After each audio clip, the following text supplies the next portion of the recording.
प्रिय दोस्तों नमस्कार, आभार, अभिनंदन और एक बार फिर से आपका स्वागत है नगर परिषद द्वारा संचालित डिजिटल डूंगरपुर के कार्यक्रम आज के मेहमान। जैसा कि आपको मालूम है, हमने ये नया नवाचार शुरू किया है। पहले जो हमारे कार्यक्रम होते थे वो ऑडियो स्टूडियो के अंदर होते थे, लेकिन एक नई शुरुआत मैंने की है।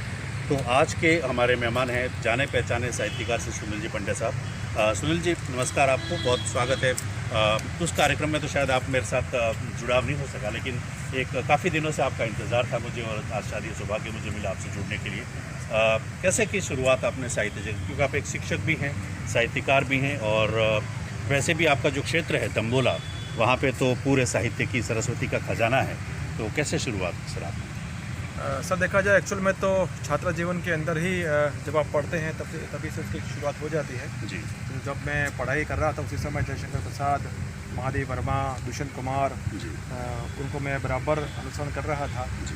तो छात्र जीवन के अंदर ही जब मैंने इसी डूंगरपुर डाइट से HTC की जी। और वहाँ से लगभग मैं छोटी मोटी दो लाइनें तुक बन गया ऐसा बोला करता था मैं जी। उसके बाद शुरुआत अगर देखा जाए जी। लिखने की शुरुआत, तो लिखने की शुरुआत के रूप में सबसे पहले मुझे यहीं पर वन विभाग डूंगरपुर के द्वारा एक पर्यावरण मंजूषा करके एक किताब निकली थी, जिन्होंने वागड़ी के अंदर कुछ कविता वगैरह मांगी गई थी उसके अंदर जी। तो मैंने पहली बार वागड़ी के अंदर लिखने का दुस्साहस किया और वो लिखने के बाद में मुझे डूंगरपुर में ही अपने विकास नगर के दिनेश जी पंचाल से मेरा मिलना हुआ वागदरी के कार्यक्रम के दौरान, और मैंने उनसे अपनी झिझक तोड़ करके कुछ पूछा कि सर वागड़ी में आप लिखते हो, जो कि वागड़ी में लिखना तो बहुत ही मुश्किल काम है, क्योंकि मैंने पहली बार प्रयास किया है तो मुझे भी लगा कि लोग समझते हैं कि लिखना सरल है, वागड़ी बाकायदा और वास्तव मुश्किल है। तो उन्होंने भी कहा कि सुनील जी मैंने आपकी रचना पढ़ी है तो मुझे और आश्चर्य हुआ है। तो मेरे लिए गर्व का विषय था कि उन्होंने मेरी रचना पढ़ी पर्यावरण मंजूषा के माध्यम से।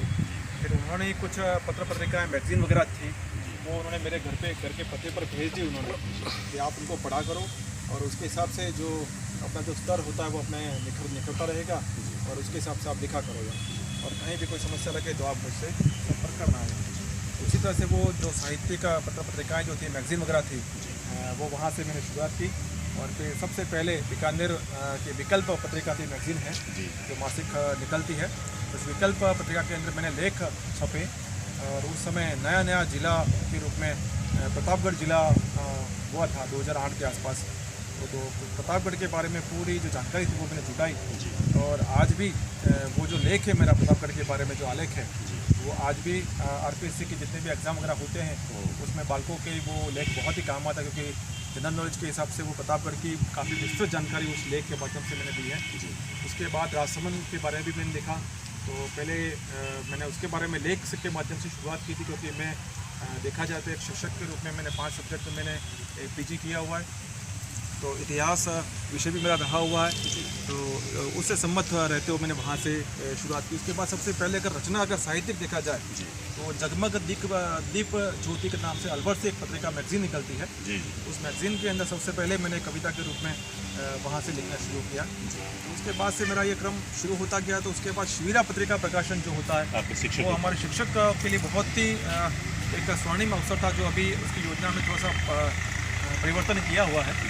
तो पहले उस समय जो दौर था वो उससे क्या था, शिक्षक दिवस के ऊपर 5 सितंबर के ऊपर अलग अलग विधाओं के अंदर, जैसे काव्य है, कहानी है, उसके बाद राजस्थानी है, नाटक वगैरह हैं, तो अलग अलग विधाओं के माध्यम से अलग अलग जो नामी गिरामी जो संपादक थे उनके संपादन में हम शिक्षक लोग अपनी रचनाएँ भेजते थे, और उन रचनाओं के माध्यम से सिलेक्शन हुआ करता था, और जो भी सिलेक्टेड होते थे उनका एक साझा संग्रह निकला करता था। तो वो 5 सितंबर के दिन हमेशा ही वो मुख्यमंत्री महोदय, राज्यपाल महोदय के द्वारा इनोग्रेशन हुआ करता था जयपुर के अंदर। तो उसके अंदर फिर मेरी रचना छपने लगी, तो वहाँ पर मैंने अपनी गज़ल भी मेरी प्रकाशित हुई, कविता भी प्रकाशित हुई और आलेख वगैरह भी प्रकाशित होते गए। तो वहाँ से मेरा जो क्रम था वो निरंतर शुरू होता रहा। छोटा सा ब्रेक।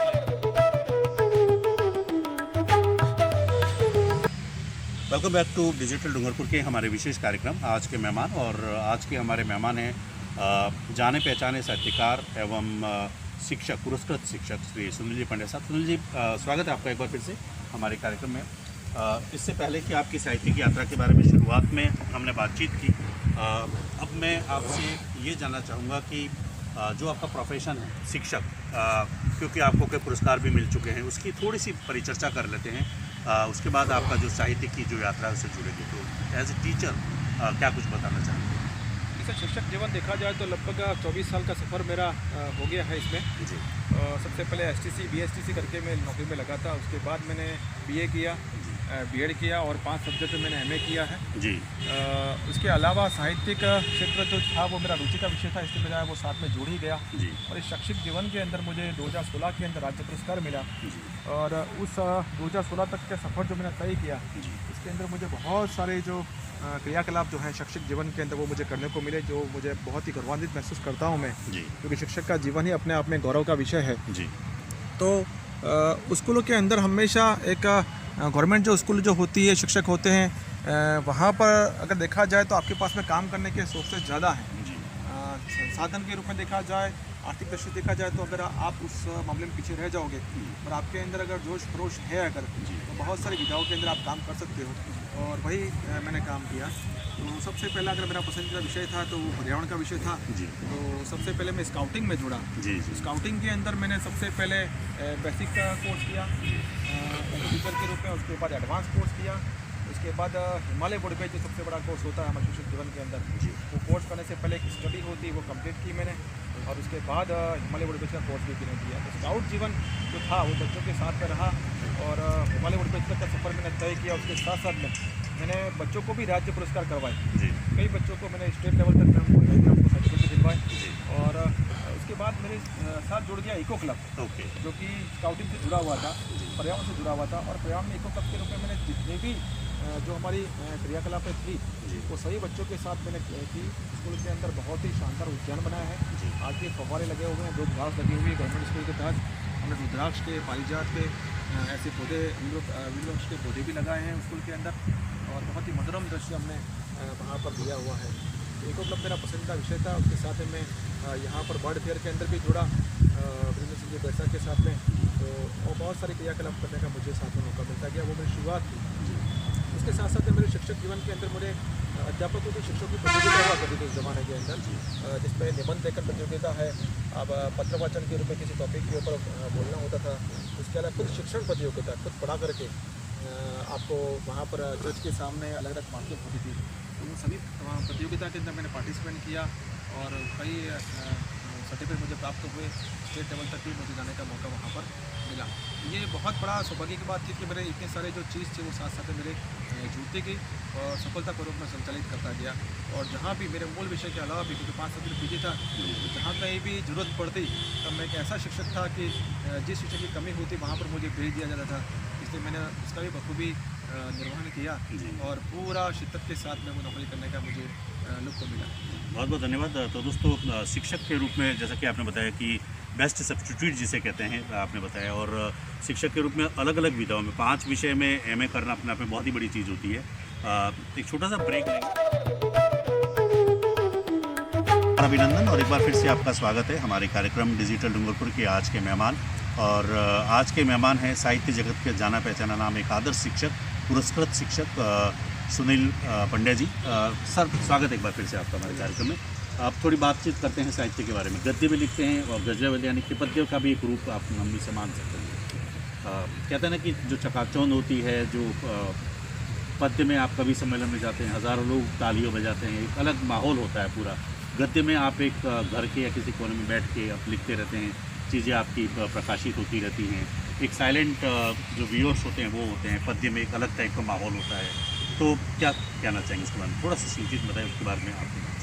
सर, साहित्यिक जगत है वो अपने आप में एक अनूठा जगत है, जिसमें अगर मेरे जैसे बहुत से लोग होते हैं जो मंच के ऊपर कविता पाठ नहीं कर सकते हैं, जो झिझक होते हैं उनके अंदर जी, और जो हिंदी साहित्य के से ज़्यादा जुड़े हुए हैं, तो वो अपनी रचनाएं वगैरह जो हैं वो बहुत सी नामी गिरामी पत्र पत्रिका उसके माध्यम से प्रकाशित करवा सकते हैं। और मूल तो मैं यही मानता हूँ कि ये सब कुछ शांताए सुखाए है, जी जी, खुद के सुख के लिए है। इस पर जो व्यक्ति जो है वो जीवन भर तक उन रचनाओं के साथ में जीता है और अपने जीवन का जो दृष्टिकोण है वो रचनाओं के माध्यम से प्रस्तुत करता है। तो मुझे अगर देखा जाए तो साहित्य जगत के अंदर साथ साथ में मैंने जो हिंदी साहित्य से जो मेरी रुचि थी, जो मैं दुष्यंत कुमार को जो फॉलो करता था मैं हमेशा, और आज के युग के अंदर ज्ञान प्रकाश विवेक जो कि गज़ल के बारे में बहुत ही नामी गिरामी एक हस्ती है, RC शर्मा RC है, उसके अलावा मृदुला गर्ग है, उन सभी को मैं फॉलो किया करता था, अनुसरण किया करता था। तो मैंने बखूबी उनको देखते हुए मेरे साहित्य जगत के अंदर मैंने उनका अनुसरण किया और लिखने का मैंने शुरुआत की। साथ साथ में सबसे मुख्य बात यही थी कि अंतर्राष्ट्रीय संगोष्ठी के अंदर मेरे शोध पत्र का वाचन करने का मौका भी मिला मुझे। कहाँ पे थे? उज्जैन के अंदर प्रतिकल्पा संस्था है जो कि हमारे यहाँ पर अगर देखा जाए तो हम उस दौर के अंदर जब बसंत तो नहीं कह सकते, हम पूरा चारों तरफ बारिश का मौसम होता है, उस समय 15 दिन का पूरा प्रतिकल्पा के द्वारा वहाँ पर एक साझी महोत्सव चलता है। तो साझी महोत्सव के तहत हमेशा वहाँ पर एक अंतर्राष्ट्रीय संगोष्ठी होती है। तो मुझे भी गए साल जाने का मौका मिला वहाँ पर, और मैंने जनजाति संस्कृति के ऊपर अपना शोध पत्र का वाचन किया। और मुझे गर्व का विषय है कि पूरी स्कूल एजुकेशन के रूप में मैं एकमात्र शिक्षक था कि वहाँ पर जितने भी लोग मौजूद थे वो राष्ट्रीय अंतर्राष्ट्रीय स्तर के कॉलेज से जुड़े हुए प्रोफेसर और बड़ी बड़ी हस्तियाँ मौजूद थी। तो उसके अलावा मैंने लखनऊ के अंदर भीमराव अम्बेडकर विश्वविद्यालय के माध्यम से भी मैंने हिंदी साहित्य में बहुत ही मेरा जो पसंद का विषय रहा जयशंकर प्रसाद, उसके ऊपर मैंने वहाँ पर भी अपना शोध पत्र प्रस्तुत किया जो कि एक राष्ट्रीय सेमिनार था। उसके अलावा गोविंद गुरु महाविद्यालय जो अपना यहाँ बांसवाड़ा के अंदर ही है, वहाँ पर भी मैंने शोध पत्र प्रस्तुत किया। तो इस तरह से शोध पत्र राष्ट्रीय अंतर्राष्ट्रीय स्तर पर मेरे बहुत से प्रकाशित हो चुके हैं, मैंने प्रस्तुत किए हैं। उसके साथ साथ मैं साहित्य जगत के अंदर साझा काव्य संकलन कहो, साझा गज़ल संग्रह कहो, साझा कहानी संग्रह कहो, तो ऐसे साझा संग्रह के अंदर बहुत से अच्छे अच्छे प्रकाशक हुए हैं। इनके माध्यम से मुझे सोशल मीडिया के माध्यम से जानने का मौका मिला। मैंने अपनी रचना वहाँ पर भेजी। कुछ जगह पर तो मेरी रचनाएं जो थी वो वहाँ पर शामिल नहीं हुई, मगर कुछ स्तर जैसे जैसे बढ़ता गया तो साझा काव्य संग्रह के अंदर भी मेरा स्थान बखूबी स्थान जुड़ता गया। और देखा जाए तो आज कम से कम 10 से 11 साझा संग्रह ऐसे हैं जिनके साथ मैं जुड़ा हुआ हूँ। उनके अंदर मेरी रचना छपी है, ज़्यादातर काव्य छपी है, लघु कहानी भी मैंने लिखी है, कहानी भी लिखी है, बाल कहानी भी लिखी है, बाल कविता भी लिखी है, उसके अलावा गज़ल भी लिखी है मैंने, और जो आधुनिक कविता जो कहते हैं वो भी। तो इन सभी क्षेत्रों के अंदर मेरे साझा संग्रह जो है वो प्रकाशित हो चुके हैं। और पिछले लगभग 7-8 सालों से मैं इसके अंदर हमेशा से लगा हुआ हूँ और मुझे इस पर सफलता अभी तक मिल रही है। छोटा सा ब्रेक लेंगे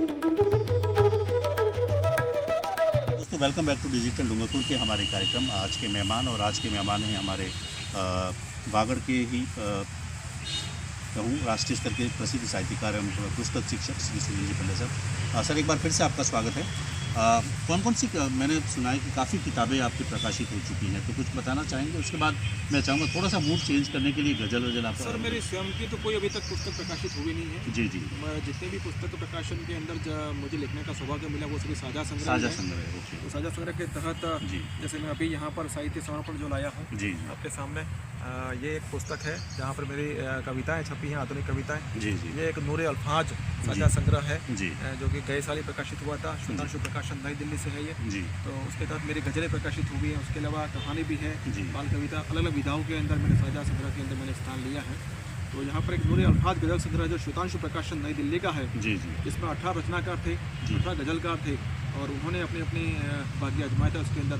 क्योंकि कहते हैं लगभग 12वीं सदी के अंदर हमारे भारत के अंदर गज़ल आई हो कह सकते हैं। और 12वीं सदी के आसपास से ये दौर शुरू हुआ। उसके माध्यम से गज़लकारों की जो श्रेणी है देखा जाए तो बहुत ही मात्रा के रूप में इसको लिखना बहुत ही टेढ़ी खीर है। तो इसमें बहुत से कम लोग अपना हुनर आजमाते हैं, क्योंकि इसमें मात्रा का खूब आपको ध्यान रखना पड़ता है। तो इसमें जो मनोज कुमार जी राठौड़ जो थे इसके संपादक थे, उन्होंने इसका बखूबी मेरे को साथ भी दिया। तो मैं इसी में से अपने साझा संग्रह में से ही मैं आपको एक गज़ल सुनाना चाहता हूँ। लेकिन गज़ल है ये गेय नहीं है, ये बोलने वाली गज़ल नहीं केवल लिखने वाली है ये, क्योंकि इसको राग देना शायद मेरे बस में नहीं है। तो मैं आपको अपने ही इन 5 गज़लों में से गज़ल आपको सुना रहा हूँ। पेड़ से पत्ता गिराए जाए ना, पेड़ से पत्ता गिराया जाए ना, अब यहाँ पतझड़ बुलाए जाए ना, अब यहाँ पतझड़ बुलाया जाए ना, बेसुरे उनकी नज़र में हम हुए, बेसुरे उनकी नज़र में हम हुए, सुर भी उनसे अब मिलाया जाए ना, सुर भी उनसे अब मिलाए जाए ना। शान सूरज सी कभी अपनी रही, शान सूरज सी कभी अपनी रही, अब ये जुगनू सा जिल मिलाया जाए ना, अब ये जुगनू सा जिल मिलाया जाए ना। रुख हवाओं के अगर रहते खिलाफ, रुख हवाओं के अगर रहते खिलाफ, नाव में जीवन बिताया जाए ना, नाव में जीवन बिताया जाए ना। हम सफ़र मेरे तो मुझको इस तरह, हम सफ़र मेरे तो मुझको इस तरह, रास्तों में अब गिराया जाए ना, रास्तों में अब गिराया जाए ना। तो ऐसी कुछ 5 मतलब यहाँ पे भी आपने पर्यावरण को शुमार कर ही दिया है कहीं ना हाँ, कहीं। तो पर्यावरण मेरा पसंदीदा विषय था जी। जो मैं स्कूल के अंदर भी आज भी काम करता रहता हूँ इसके अंदर। तो उसी से संबंधित कुछ गज़ल के अंदर भी वो शब्द जुड़ ही जाते हैं अपने आप, जो अपने पसंदीदा जो क्षेत्र होता है उससे जुड़ा हुआ। उसके अलावा भी ऐसी जो आधुनिक कविता कहते हैं आज के दौर के अंदर, ऐसी जो कविता है वो भी मेरे लगभग 5-6 साझा संग्रह थे जिसके अंदर मेरी प्रकाशित हो चुकी है। आज आपके सामने 2 ही लाया हूँ मैं। जी जी। फिर मौका मिलेगा तो फिर से आपको सुनाने के लिए ज़रूर आऊँगा मैं। पर्यावरण से आप ताल्लुकात रखते हैं, तो छोटा सा संदेश कोविड-19 को लेकर लोगों के लिए। कोविड-19 के तहत मैं सारी दुनिया को यही संदेश देना चाहता हूँ कि अपनी जो भारतीय जीवन शैली है, इस भारतीय जीवन शैली के अनुसार अगर हम जीते हैं तो शायद सारी बीमारियाँ कहो या सारी महामारियाँ कहो, उनसे हम वैसे ही दूर रहेंगे। और हमारी जो संस्कृति है, वो संस्कृति हमें ये सिखाती है कि हम किस तरह से लोगों के साथ में रहें, उठें, बैठें और किस तरह से हम दूरी का पालन करते हुए हम, क्योंकि हमारी प्रवृत्ति के अंदर नमस्कार की प्रवृत्ति है, हम हाथ नहीं मिलाते हैं। तो भारतीय संस्कृति के रूप में जो नमस्कार जो करते हैं हम हाथ जोड़ करके, अभिवादन की प्रक्रिया ही हमको सिखाती है कि कोविड से हम कितने दूर हैं। तो हमारी संस्कृति जो है, जो उसको वापस जिंदा रखा जाए और उसके तहत हम ऐसी ही जीवन शैली अपनाएं जिससे कि हम उन सारी बीमारियों से हम अपने आप दूर रहेंगे। हम वार्तालाप के तहत, जैसे हम जो होते हैं और पाश्चात्य संस्कृति होती है, उसमें यही अंतर होता है कि जब सम्मेलन होते हैं तो वहाँ पर लोग गले मिलना उनके आम स्वभाव की बात होती है। हम गले मिलने में बहुत कम विश्वास करते हैं, हम हाथ जोड़ते हैं। हमारा जो नमस्कार जो होता है उसी में बहुत ही भावपूर्ण होता है। तो इस तरह से हमारी जीवन शैली है वो जो हमारी संस्कृति भारतीय संस्कृति, उसको अगर अपनाएं तो उसी को अपना करके हम सारी महामारियों से हम दूर रह सकते हैं। यही कहना चाहते हैं। बहुत बहुत धन्यवाद सुनील जी, आपसे हमसे। Thank you very much.